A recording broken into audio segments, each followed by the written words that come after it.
This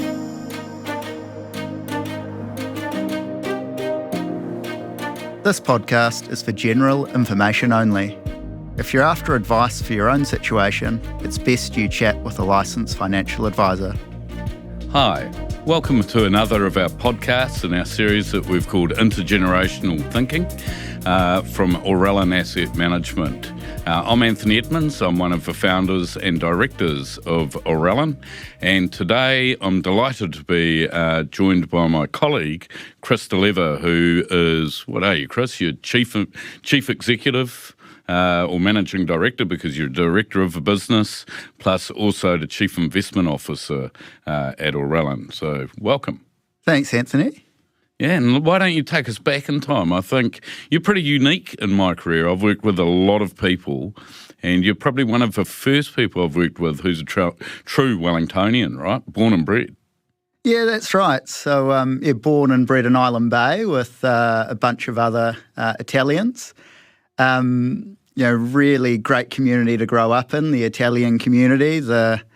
Lots of Italians immigrated to Island Bay and, brought with them, really solid work ethic around getting ahead. And, my parents especially, incredibly hardworking people. And in fact, when I look across my entire family, who mostly worked in the fishing industry, actually, Anthony, they really had those values about working hard to get ahead in a new country. And for me, that meant that when I was pretty young, getting chucked into it in the deep end, not literally, so I can't really swim, but figuratively in jobs within the fishing industry. So growing up, spending summers working in the fish markets, packing crayfish for export.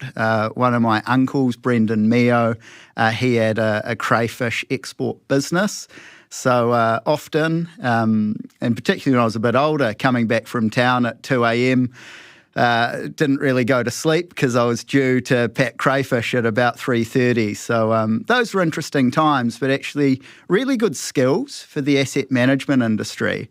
Although they probably seem like a world away, when you're dealing with fish, you're dealing with people who you're selling it to, and you soon realise that if you sell someone a bunch of rotten fish, they're not going to come back in a hurry. So where I can draw that parallel, although it's quite a tenuous link to the investment management industry, it's that, if you treat people really well, they always come back. So those are just some stories, I suppose, from my upbringing as an Island Bay Italian. Yeah. Yeah. And almost as a complete tangent to that, to then step on and do your CFA, which is a prestigious qualification for our industry. Talk me through what drew you towards the investment management industry and, saw you do things like the CFA. Yeah, I mean, the investment management industry is one where it's quite different to some other industries like, say, law or accounting, where there's quite a prescribed career path that you go through.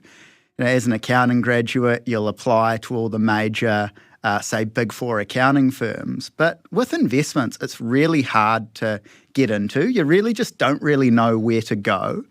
I'd always had this interest in money, in investing. But it was only really when I started looking for work outside of university, I kind of stumbled across the investment management industry when I was working for AXA. And there I was really working on back office sort of parts of investment management and also insurance.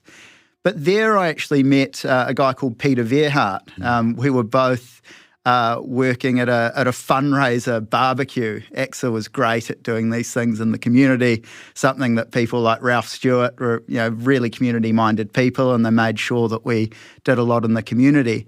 And meeting Peter there kind of introduced me to the industry. One of the great things about the industry is if you ask someone to spend time with you, if you're genuinely curious about the industry, most people will actually sit down with you. I know, now I get lots of people who reach out, and it's actually a great industry where we meet with these people. But Peter really opened my eyes to what the industry was. He was very clear, though, that there was no work at AXA because AMP AXA were merging at the time. But he put me onto a good thing with Mercer. So he used to be head of consulting there. And at Mercer, they really encouraged me to do the CFA. And I'm really glad that I got through that really quite early because it's a massive time commitment. Certainly not something you can do with young kids. But look, getting that qualification was great because it actually gave me a lot of confidence in my own abilities because it's a really tough thing to get through.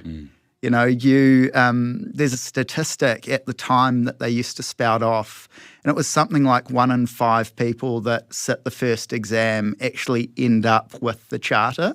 And that's incredibly daunting from, a boy from Island Bay who probably cruised a little bit more than I should have through university. But yeah, look, CFA is a great program, and it's awesome as we see new graduates coming through that they're starting to have that designation kind of earlier and earlier. Yeah, and there's a lot in that, what you've talked about, that I sort of connect with because, that whole thing, I always say to young people, look, if you can get into the investment management industry, it's a great place to work. It's got heaps of opportunity if you're willing to really be a go-getter.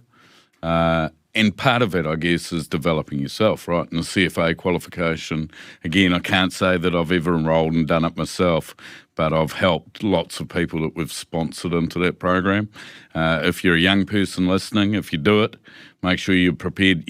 You've got to be 2 things to pass, right? You've got to be prepared to work hard and smart. And if you've got to choose one, and choose working hard, because just being smart won't get you through, right? It's a really amazing qualification and like meal ticket to the global investment industry. So yeah, big shout out to the CFA program and all the people like yourself who have passed it. Amazing stuff. But before we dive into investment management industry and, some of the things behind what we're bringing to Aurellan, why don't you take me back also? I know you do a lot of charitable work. Can you just talk me through that a bit and give me, greater insight into what that's all about? Yeah, look, it's something that kind of throughout my career I haven't talked a lot about because it's kind of, really something I find deeply personal that you have to want to do. But about 15 years ago, I got involved in Special Olympics. My youngest brother, Matthew, has autism, and it was something that I really wanted to do, initially really to support him and also give back to the wider community. But I actually find with any sort of charitable work, you start doing it because you want to help others, but you keep doing it because you actually get a lot more out of it yourself than you put back in. And I know through Special Olympics and going on tournament with the teams, we've done some really cool national and trans-Tasman tournaments. I know just speaking to other people who coach and who are involved in it, that it's actually quite a selfish thing that keeps you going back. So it's the great people you meet. It's the way you get to feel when people hit certain milestones. And that's something that I've really built on actually and tried to do more of. I've also recently gone on the board of a charity called Avaro, and they do some amazing work in the community around day programs for people with special needs or mental illness. And they also help people get into work, which is, it's a really tough thing for people with disabilities to get work. But actually, if you think about work in a personal sense, work is where we get so much purpose, So really for lots of people with special needs, it's less about the money. It's more about feeling included in society. So look, that's something I absolutely love doing. I've actually found it as a really good coping mechanism for stress as well. So, being in charge of lots and lots of money for lots and lots of people, sometimes it's stressful. And I know during COVID, we had a a training session for athletics. So we train on Saturday morning, and that's right when the US market is closing.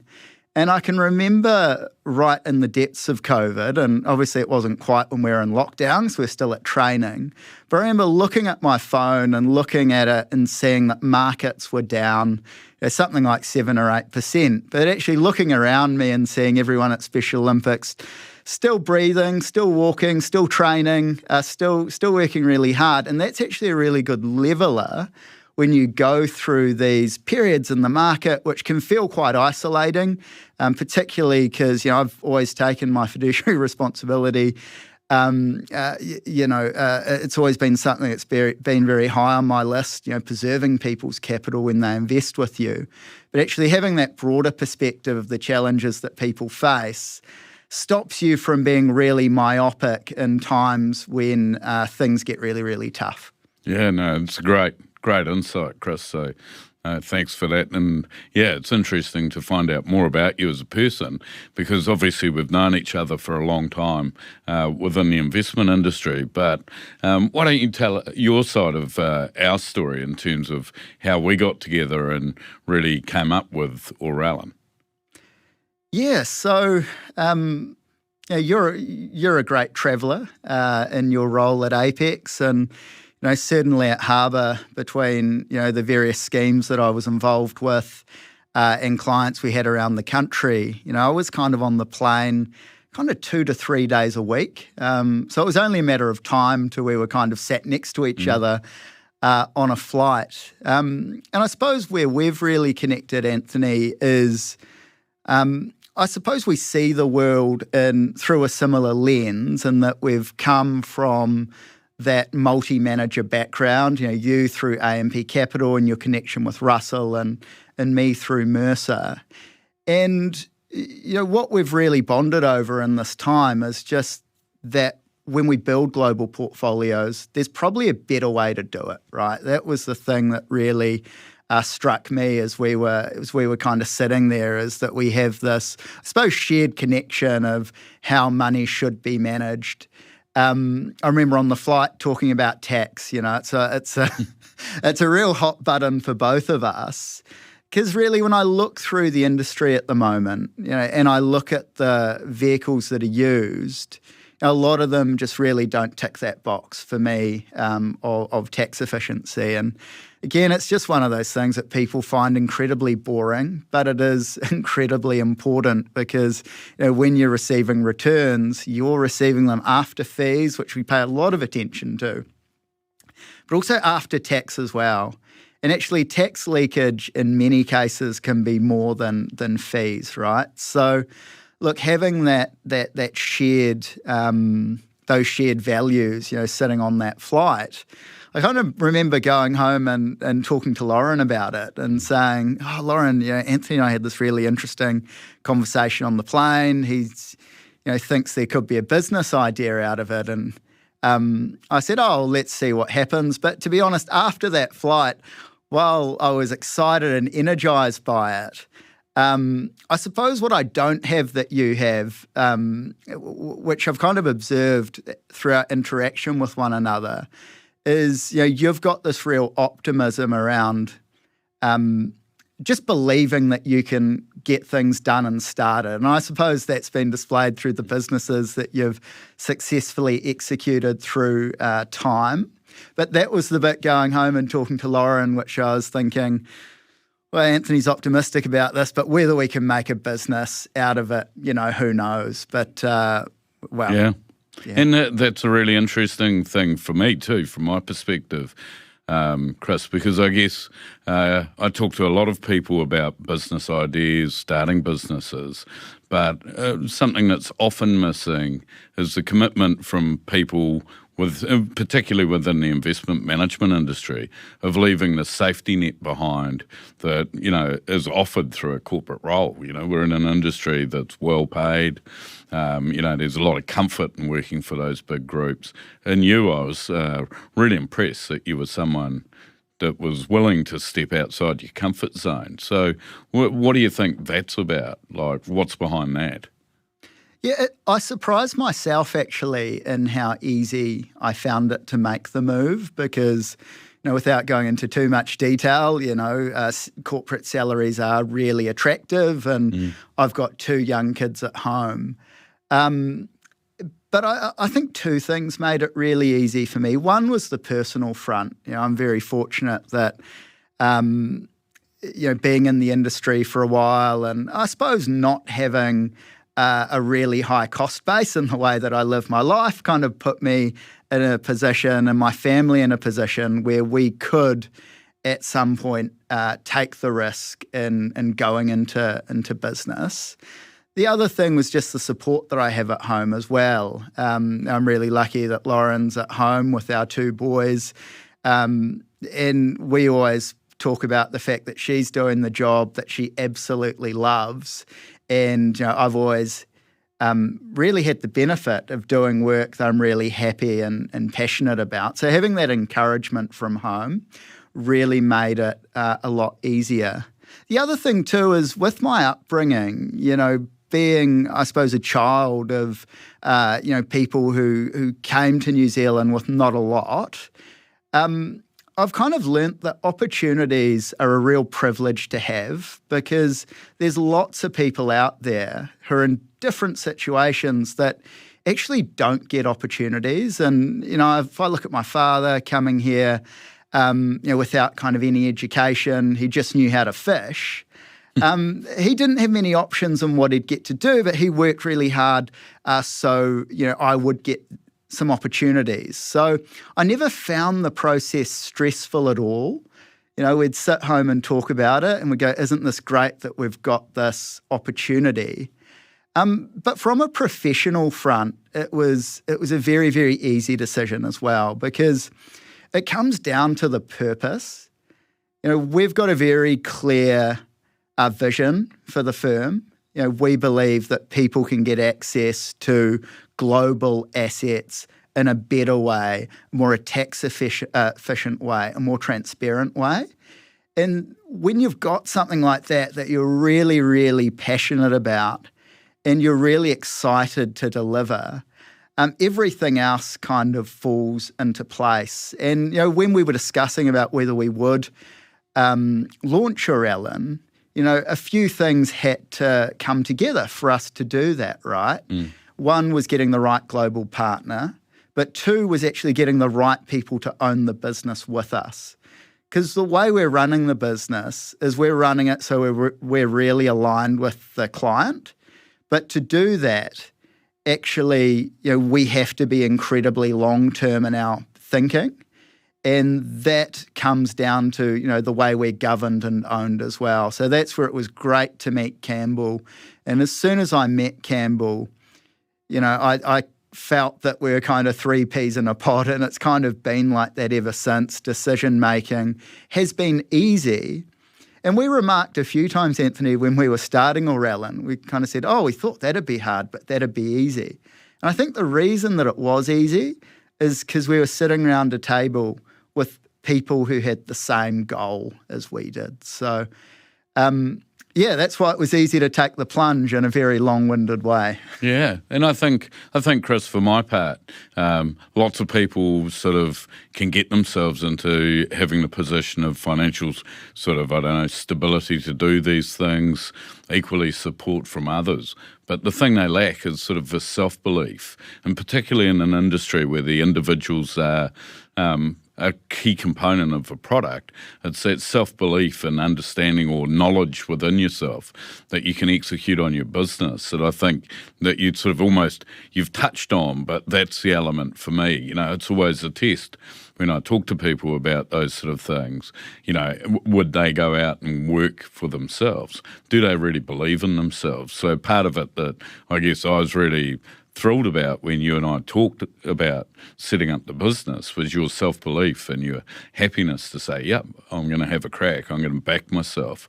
And so, I think that's a really big thing that comes with that. Yeah, and I think part of that, Anthony, is a lot of us in the industry get, although, we always say past performance is no indicator of future performance, you look back and you get a little bit of confidence when, looking back at things that you've done. So, I was very fortunate to have a great grounding in my career with Mercer, and then just out of chance, really, joined Harbour with not really much of an idea of what I'd do there. The coming over to Harbour was quite an interesting exercise, because at the time my wife and I were pretty set on moving to the Middle East. There was a very good opportunity that came up there with one of the sovereign wealth funds, and we'd got to a point where we were tossing up whether we'd go or not.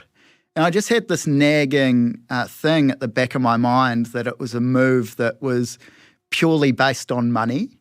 Yeah. And, that's never kind of stood right by me. I've always had this belief that, the best way to fulfill your goals is actually indirectly. So, if you want to become rich, for example, perhaps the best way to achieve that indirectly is to do something that adds value to others, and your dividend will be kind of part of what you do for others. And so we're really umming and ahhing about this move. And I happened to have dinner one night, be at an industry event, and Andrew Bascan was there. And he kind of talked about Harbour and the sort of people that they were looking for, and perhaps I'd be a good sort of fit for where their business was heading.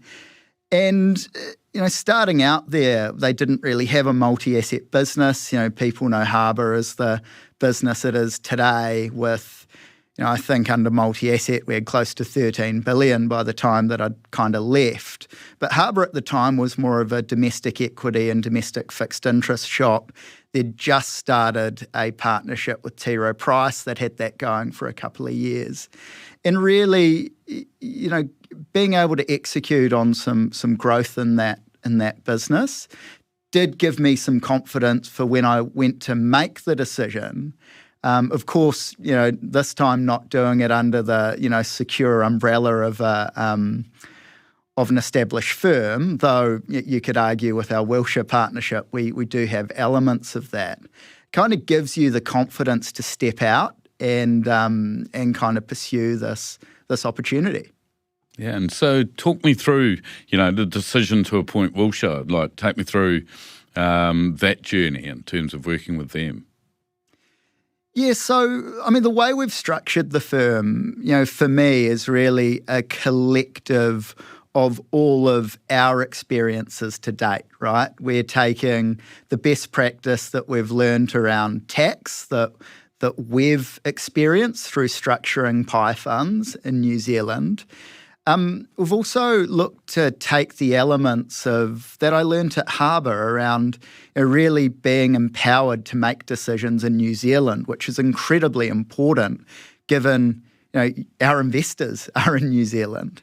But really combining that with real global expertise, and that's really bringing in the history of me at Mercer and you at AMP Capital and Russell. So I remember when we first talked about a global partner, we were almost instantly aligned that was a really good thing to do. And for me, we needed to find someone who had that global reach, but it's actually really nimble as well, because we need to be able to execute for our clients. We need to be able to bring the best global research here, and that requires some willingness from our global partner to give us what we need when we need it so we can serve our clients really well. So that was the brief, and it might sound quite abstract and quite fluffy, but I think we were maybe 2 meetings in with Wilshire, and it was pretty clear to me that they were the best fit. We talked to a lot of other global firms, as you know, and while a lot of them had a great depth of research, they probably didn't have the get up and go that Wilshire have. The other thing that attracted me was just pure track record, right?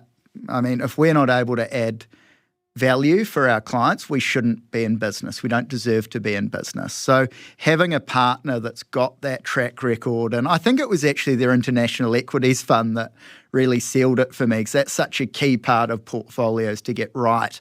And the fact that their numbers in that space have been very good, not just for 1 year, 2 years, 5 years, 10 years. It's 15 years plus that they've delivered those numbers.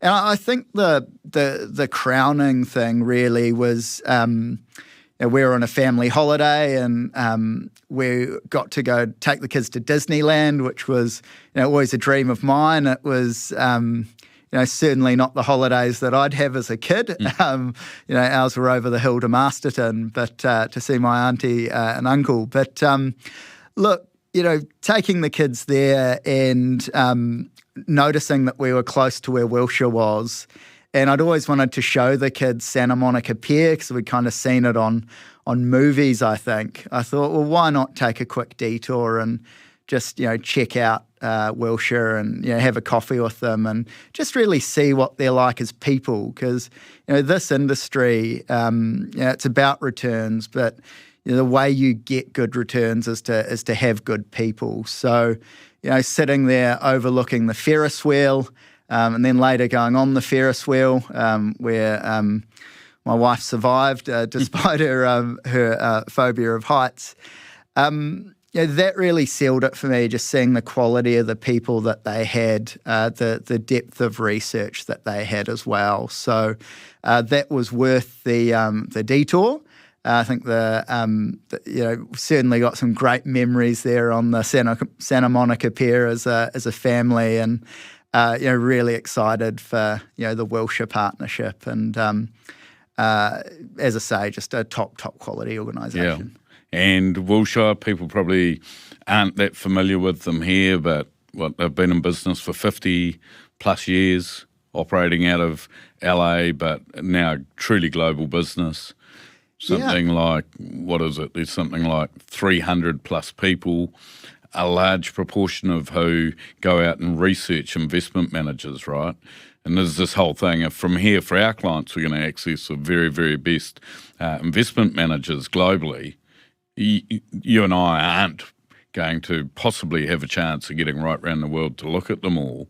That's what Wilshire is doing on our behalf, right? They're finding the very, very best of the investment managers and then helping us put them together in a portfolio construct for our clients. Yeah, absolutely. And look, they're far better positioned to do that from their global offices across Asia, Europe, US, Canada than we are from here in New Zealand. But I think what we'll really bring to our clients really is making sure that the portfolios that we build using Wilshire's research are relevant for them in a tax perspective, a structuring perspective, a fees perspective, a transparency perspective. One thing on Wilshire, by the way, which I just absolutely loved, is the pride that they took in.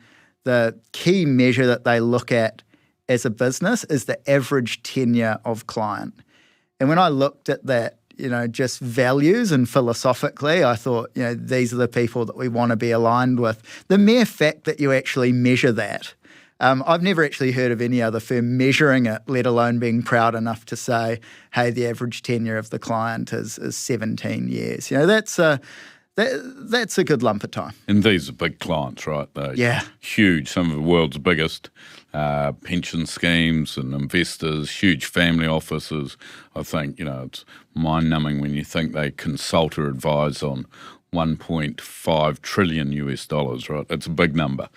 I'm trying to think the amount of zeros, and I won't try and say it on air. Exactly.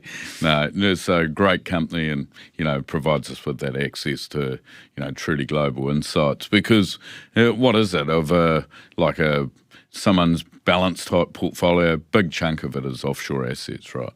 Yeah, and I think that's the thing that's really resonating with the people we've talked to so far about Aurellan, right? It is that we used to have quite a big home country bias in New Zealand, and I think there are a few reasons for that. One, our share market just had a really stellar period from the 2 decades pretty much through to the end of 2020. So it was quite easy to kind of over-allocate here because the returns were good, right? I think the other thing that led people to New Zealand is that's just where the expertise was. So you go to a local player, they know the New Zealand share market really well, right? So they're going to put more of your money there because that's where they're really confident. I think as portfolios have changed, we have seen more money go offshore, and I've covered it in a recent paper that I did. We've seen more money go offshore. But we probably haven't seen a real catch-up in the structures or the research to kind of support investing really well globally. So, we still observe a lot of structures which are just not optimal for a New Zealand investor from a tax perspective. Also, the access to truly the best global managers. You can't really get here from New Zealand because, why would a manager be in New Zealand? They've either got a partnership with a local fund manager, or they offer maybe a listed investment trust or an ETF, which typically aren't very tax-friendly for many, many clients. So kind of who ends up being here, some people end up kind of being here by accident, So I really like what we're doing around being quite deliberate in bringing some of those best global strategies to New Zealand investors under Aurellan. Yeah, but super interesting, right? So Aurellan, their big focus on global, but you sit down last week and pen your first piece of Aurellan research and, what's it about? It's about the case for New Zealand shares not being dead. Why don't you talk us through that quickly? Yeah, I should be careful because I'm here I am spouting our global expertise. But yeah, as you say, the first piece was written about New Zealand. And what that really is all about, Anthony, is just this observation that people are really fixated on gross returns. And actually, it really, for the investor, is the net of fee return that matters. So we all know it's very easy to make a case to invest globally, right? I mean, you look at the largest companies on the stock exchange. New Zealand is not going to produce a Nvidia or a Google or a really big company of global significance. So, of course, for a New Zealand investor, particularly a non-taxpayer, it makes a lot of sense to have your wealth offshore, particularly if you've got a lot of other assets like private assets or property in the New Zealand economy and reliant on the New Zealand economy.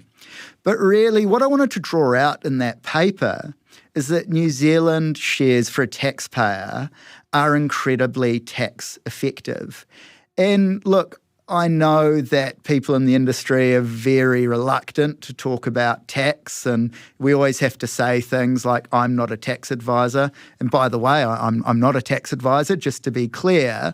But our fiduciary responsibility to clients is to deliver them after tax returns. So if we're saying that we don't take into account tax when structuring portfolios, well then really I don't think we are I don't think we're being genuine around actually meeting the fiduciary obligation that we have to clients. So the imputation credits regime, when you look up its origins, it's really around creating a tax benefit. It's really around making sure that people do not get taxed twice when investing in New Zealand companies. Now, when you invest in a global company, you are taxed under FDR at 5%. Our running dividend rate is closer to 3%.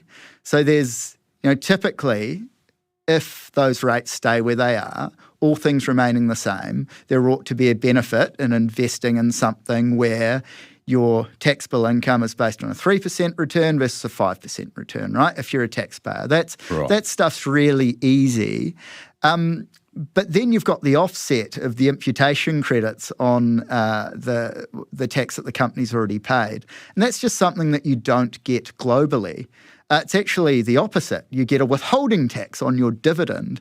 Now, you and I know this stuff, but actually it's something that when I look at portfolios, it's just not discussed. And how do I know it's not discussed? Well, you can just see by the structures that people use that many of them would not utilise those structures if they understood the benefits that clients would have in doing it a different way. So, look, that was the real genesis behind the paper. Also, I wanted to point out the New Zealand market does have some desirable attributes through time. For example, downside protection. In real market downturns, the New Zealand market has typically fallen less than the global market. I also wanted to talk to people and discuss with people the concept around all throughout time, if you go through the last 100 years, there have been markets that have been in vogue and ones that haven't. So if you go through in the 80s, it was Japan, bubble. If you go through the late 90s, it was the US, which turned out to be a bubble. And when you have so much money in these markets, you have to be really reflective of the valuation that you're going in at, because while the US market has given birth to some great companies, globally relevant companies, there was, and this was, I observed this when I started out in the industry just after the global financial crisis, there was a period there where the US market, you couldn't find many worse ones looking back over the last 10 years, because you had the tech bubble, which really hit the US more than any other market. The New Zealand market actually went along fine in that time because we didn't really have any tech at the time, at least you counted telecom. And then you had the global financial crisis.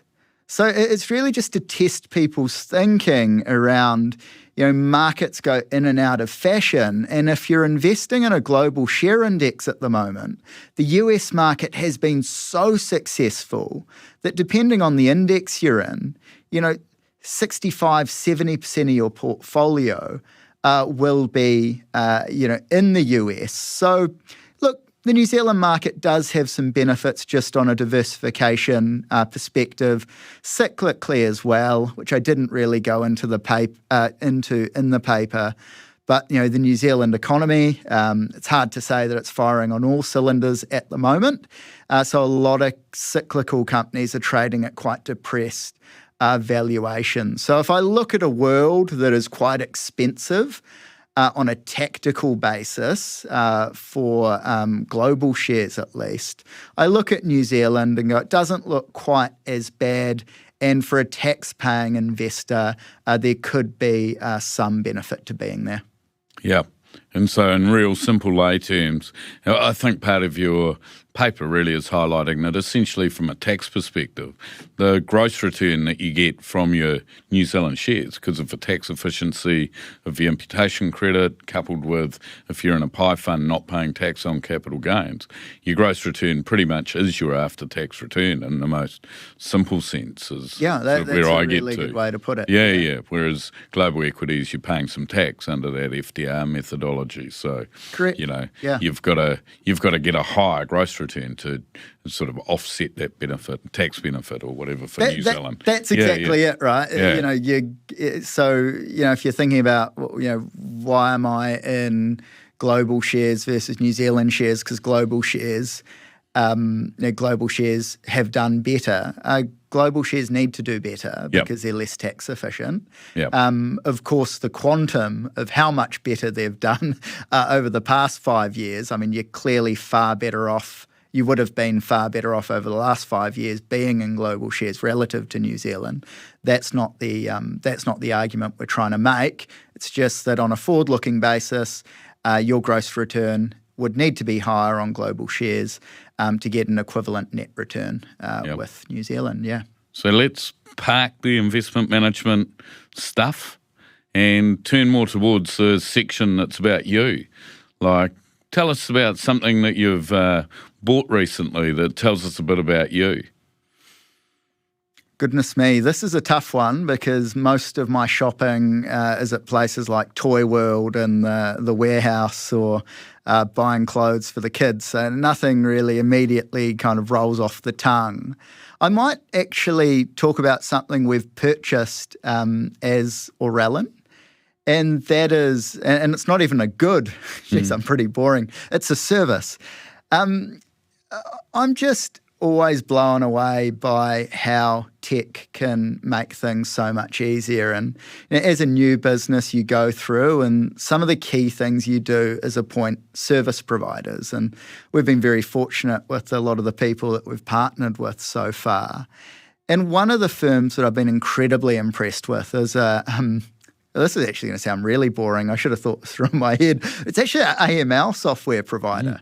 Just the fact that now you can get software that keeps up to date with New Zealand legislation, does all the biometrics, just all the things that you need to do to onboard a client, which, by the way, clients can get quite rightfully pretty annoyed when you're giving the full forensic of how did you get this money, where did it come from, go see a justice of the peace and get your passport certified, and you forgot to sign your passport, and there's all these things that can really just burn the relationship with the client before it even begins. So look, I've loved that ingenuity. Started here in New Zealand, and really just tech that they're taking to the world. So that's something that I've really loved. Yeah. Yep. And that whole thing when you're the client and you're thinking, well, I've dealt with this business for like 30 years and they're still asking me for all of this source of wealth and everything when they've been along for the ride. No, it's an interesting area. What about, tell us something that people might not know about you. Well, the benefit with me, Anthony, is I'm an open book on. I think I said the same thing. Yeah, I'm. Nothing really comes to mind. Being an Italian, you wear your heart on your sleeve. So, you kind of, people tend to know how I'm feeling and what I'm thinking or what I've done on the weekend, most of the time. So I'll have to give a boring, I'm not sure to that one, sorry. Yeah, okay. What about a book you've read? Favourite book? Yes, I've read many books, which is good. I like to consume a lot of my books through audiobooks, so through Spotify or Audible. Do it while, say, walking the dog or washing the dishes or doing some housework. Probably my favourite one ever would be a book called Factfulness by Hans Rosling. And the real premise of the book is that actually the world progresses more than you'd think. And why I think that's such an important message is if you look through the finance industry, you would find no shortages of people saying the next big crash is coming. When COVID happened, things will never repair again. I can actually remember being on News Talk ZB during COVID and talking through how as economies open up, supply chains will reopen and inflation will eventually fall.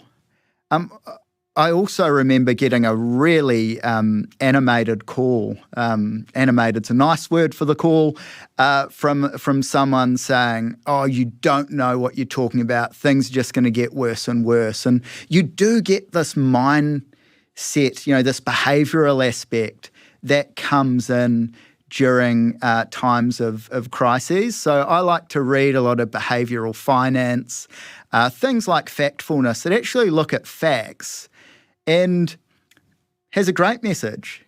Yes, there's lots of challenge in the world. I'm not saying there isn't.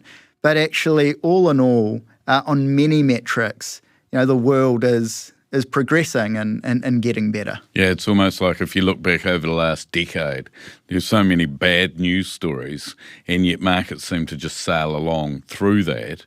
And I think inside of that, Chris, is still also a little bit about that whole thing is, as we know from working in the markets, it's really hard to forecast what's going to happen tomorrow. So you see a disaster, you think something bad's going to happen, you look back 5 years' time and you can't even remember what the disaster was. The sort of world's moved on. Yeah, I mean, I'm not quite sure who said this quote, but I've heard it a few times before, and that is that equity investing is a triumph of the optimists. Yeah. And if you actually look at it and you look back through time, for those real long-term investors, and there's a yearbook that goes back to early 1900s, might even be further than that. And I think the average return for the equity market is 10% per annum. Of course, the companies change, railway stocks, airline stocks, now to the big tech stocks of today.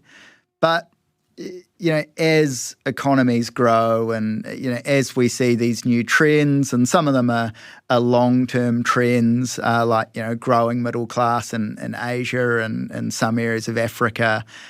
Some of them are just in paradigm shifts, which we're likely getting at the moment around generative AI. These things create value for people. And, one thing that this is going on a tangent a little bit, but one thing that I absolutely love in New Zealand at the moment, and, you're partly to thank for this, actually, is that people are not shut out of that like they used to be. Because, you used to hear these things a lot, capitalism's this, really bad thing.